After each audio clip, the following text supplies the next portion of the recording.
அனைவருக்கும் வணக்கம். மீனராசினியர்களுக்கு கடந்த 12 வருடங்களாக நீங்கள் சிந்திய ஒவ்வொரு துளி கண்ணீருக்கும் பதில் சொல்ல காத்திருக்கும் குரு பகவான். இவை நிச்சயம் உங்களுடைய வாழ்வில் நடந்தே தீரும், யார் நினைத்தாலும் தடுக்க இயலாது என்ற வகையில் மீனராசினியர்களுக்கு இத்தருணங்கள்ல என்ன மாதிரியான நன்மைகள் எல்லாம் ஏற்பட இருக்கு, கிரகநிலைகளின் ரீதியாக அவை இருக்கும் சாதகங்கள் என்ன, பாதகங்கள் என்ன, மேலும் என்ன மாதிரியான முன்னேற்றங்கள் எல்லாம் உங்களுடைய வாழ்வில் ஏற்பட இருக்கு என்பது குறித்தான முழுமையான பதிவு தான் இந்த வீடியோல நம்ம விரிவா பார்க்க போகிறோம். அந்த வகையில மீனராசினியர்களை பொறுத்த வரைக்கும் மனக்கணக்கில் மாமேதைகளாக விளங்கும் மீனராசினியர்களான உங்களுடைய ராசிக்கு 4ஆம் இடத்தில் சஞ்சரிக்கும் குரு பகவான் தற்போது 5ஆம் இடத்தில் சஞ்சரிக்கிறாருங்க. பூர்வ புண்ணிய ஸ்தானத்திற்கு வரும் குரு பகவான் உச்சம் பெற்று உங்களுடைய ராசியை பார்ப்பதால் இது ஒரு அற்புதமான நேரமாக அமைகிறதுங்க. அது மட்டும் இல்லாம இக்காலகட்டத்தை பொறுத்த வரைக்கும் பூர்வ புண்ணியத்தின் பலனாக என்னென்னவெல்லாம் உங்களுக்கு கிடைக்க வேண்டுமோ அவை அனைத்து உங்களுக்கு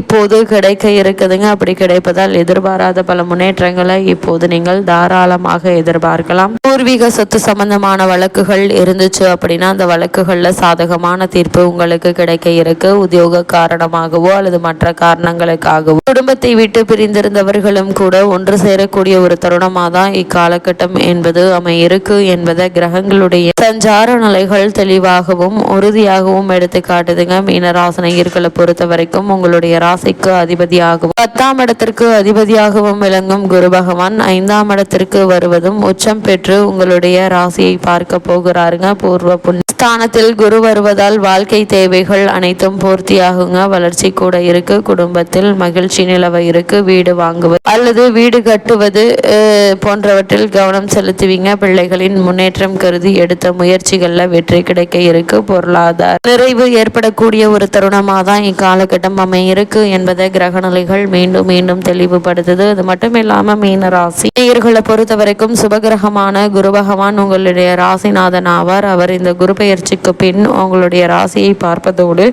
9 மற்றும் 11 ஆகிய இடங்களையும் பார்க்க போகிறாருங்க. உங்களுடைய ராசியை பார்க்கும் குருவால் நல்ல சம்பவங்கள் பலவும் நடைபெற இருக்கு. உடல் ஆரோக்கியம் சீராகுங்க. மருத்துவ செலவுகள் குறை இருக்கு. பொது வாழ்வில் இருப்பவர்களுக்கு நல்ல பொறுப்புகளும் பதவிகளும் கிடைக்க இருக்குதுங்க. இல்லத்தில் நல்ல காரியம் நடைபெறுவது இருக்கு என்பதால சுப செலவுகள் ஏற்பட இருக்குதுங்க. அந்த சுப செலவுகளுக்காக கடன் வாங்க வேண்டிய நிர்பந்தம் ஏற்படுமா என்று கேட்டால் நிச்சயமாக இல்லைங்க. ஏதாவது ஒரு வகையில் பணம் உங்களுடைய தேவைகளை நிரப்பும் என்பதால் நீங்கள் கவலைப்பட வேண்டிய அவசியம் இல்லைங்க. கை நழுவி சென்ற வாய்ப்புகள் இப்போது கைகூடி வர இருக்கு. அது மட்டும் இல்லாம குருவினுடைய பார்வை உங்களுடைய ராசிக்கு 9ஆம் இடத்தில் பதிவதால் பொன் பொருள் வாங்கும் யோகம் உண்டுங்க. பொருளாதாரத்தில் உச்சம் அடைவீங்க. அதே போல் சொத்து பிரச்சனை நல்ல முடிவுக்கு வரக்கூடிய ஒரு தருணமாக காலகட்டம் அமைஞ்சிருக்குதுங்க. அது மட்டும் இல்லாம மீனராசினியர்களை பொறுத்த வரைக்கும் உத்தியோகத்தில் தொல்லை கொடுத்து வந்த மேலதிகாரிகள் மாற்றப்படுவாங்க. வேகத்தோடும் விவேகத்தோடும் செயல்படக்கூடிய தருணமாக தான் இக்காலகட்டம் அமைஞ்சிருக்கு. தந்தை உறவில் இருந்த விரிசல்கள் அகல இருக்கு. முன்னோர் சொத்துக்களின் முறையான பங்கீடுகள் நிச்சயம் கிடைக்கும் என்பதால் நீங்கள் கவலைப்பட வேண்டிய எந்த அவசியமும் இல்லைங்க. அதே போல் 11ஆம் இடத்தை குரு பகவான் பார்ப்பதால் தொழிலில் லாபம் கிடைக்க இருக்கு. வியாபார போட்டிகள் அகலுங்க. பிரபலமானவர்கள் உங்களின் வாடிக்கையாளர்களாக மாறி உங்களுடைய விருப்பங்களை நிறைவேற்றுவாங்க. மனபயம் அகல இருக்கு. நண்பர்கள் நல்ல தகவல்களை கொண்டு வந்து சேர்ப்பார்கள். புதிய தொழில் தொடங்கும் திட்டம் நிறைவேற இருக்குதுங்க. வங்கி மற்றும் வள்ளல்களின் ஒத்துழைப்பால் தொழிலுக்கான மூலதனம் வந்து சேர இருக்கு. வீட்டிற்கு தேவையான அத்தியாவசிய பொருட்களை வாங்கி மகிழக்கூடிய ஒரு தருணமாகவும் இக்காலகட்டம் அமையிருக்கு என்பதை கிரகங்களுடைய சஞ்சார நிலைகள் தெளிவாகவும் உறுதியாகவும் எடுத்து காட்டுதுங்க. அது மட்டும் இல்லாம உங்களுடைய ராசிக்கு புனர்பூச நட்சத்திர காலில் தன் சுயசாரத்தில் குரு பகவான் சஞ்சரிக்கும் போது எதிர்பார்த்த பலன்கள் எளிதில் கிடைக்க இருக்குதுங்க. இது ஒரு அற்புதமான நேரம் என்று தாங்க சொல்ல வேண்டும். புதிய திருப்பங்கள் பலவும் வரப்போகிறது. செல்வ நிலை உயர இருக்குதுங்க. குடும்பத்தில் இருந்த கருத்து வேறுபாடு அகல இருக்கு. வேலை பளுவின் காரணமாக உத்தியோகத்தில் இருந்து விடுபட்டு சுய தொழில் தொடங்குவது பற்றி சிந்திப்பீங்க. குடும்ப ஒற்றுமை பலப்படுங்க. தொழிலில் புதிய பங்குதாரர்களை சேர்த்து கொள்ள முன்வரக்கூடிய தருணமாக தான் இக்காலகட்டம் என்பது அமைய இருக்குதுங்க. அதே போல எதிரிகள் பலம் குறையுங்க. பெற்றோரின் உடல் நலத்தில் கவனமாக இருப்பது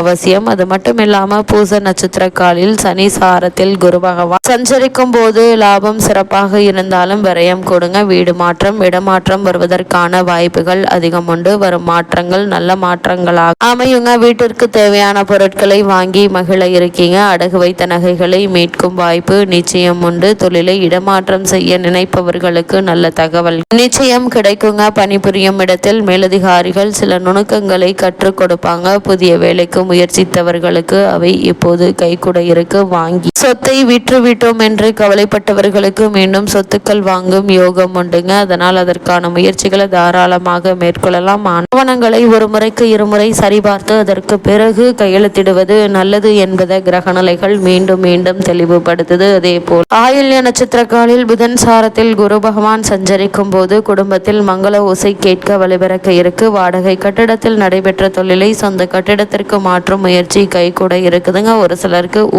வீடு மாற்றம் கைகூடுங்க. வெளிநாட்டில் உள்ள நல்ல நிறுவனங்களிலிருந்து அழைப்புகள் வரலாங்க. தாய் வழி ஆதரவு உண்டு. தொழில் வளர்ச்சிக்கு கேட்ட இடத்தில் உதவிகள் நிச்சயம் கிடைக்கும் என்பதால் அதற்கான முயற்சிகளை இப்போது நீங்கள் தாராளமாக முயற்சிக்கலாம். நல்ல ஒரு முன்னேற்றம் நிச்சயம் ஏற்பட இருக்கு. அது மட்டும் இல்லாம மக நட்சத்திரக்கால் குரு பகவான் கேது சாரத்தில் சஞ்சரிக்கும் போது தொட்டது துலங்கும். சிம்ம குருவின் பார்வை உங்களுடைய ராசிக்கு 2, 10, 12 ஆகிய இடங்கள்ல பதிகிறதுங்க. எனவே தொழில் முன்னேற்றம் ஏற்படுங்க. வெற்றிக்குரிய தகவல்கள் வந்து கொண்டே இருக்குங்க. கொடுக்கல் வாங்கல் சரளமா இருக்குங்க. அது மட்டும் இல்லாம நீங்கள் பணிபுரியும் இடத்தில் நீங்கள் கேட்ட சலுகைகள் உயரதிகாரிகள் வழங்குவாங்க. அதே போல் புனித பயணங்கள் செல்ல வேண்டும் என்ற விருப்பப்பட்டவர்கள் அதற்கான முயற்சிகளை இப்போது நீங்கள் தாராளமாக முயற்சிக்கலாங்க. நல்ல ஒரு முன்னேற்றம் நிச்சயம் ஏற்பட இருக்கு. புனித பயணம் அதிகரிக்குங்க. தொழில் வளர்ச்சி நண்பர்கள் உறுதுணையாக இருப்பாங்க. ஆடை ஆபரண சேர்க்கை உண்டு. அதிகார வர்க்கத்தினருடைய ஆதரவோடு புது முயற்சிகள்ல வெற்றி காணக்கூடிய ஒரு தருணமாக தான் இக்காலகட்டம் என்பது அமையிருக்கு என்பதை கிரகநிலைகள் மீண்டும் மீண்டும் உறுதியளிக்குதுங்க. அதே போல் மீனராசியை சேர்ந்த பெண்மணிகளுக்கு மேலும் என்ன மாதிரியான நன்மைகள் எல்லாம் ஏற்பட இருக்கு என்று பார்க்கும்போது குருவினுடைய பார்வை ராசியில் பதிவதால் குடும்ப ஒற்றுமை பலப்படுங்க. கொடுக்கல் வாங்கல் திருப்தி தரும். ஆரோக்கியம் சீராகுங்க. மங்கள ஓசை மனையில் கேட்க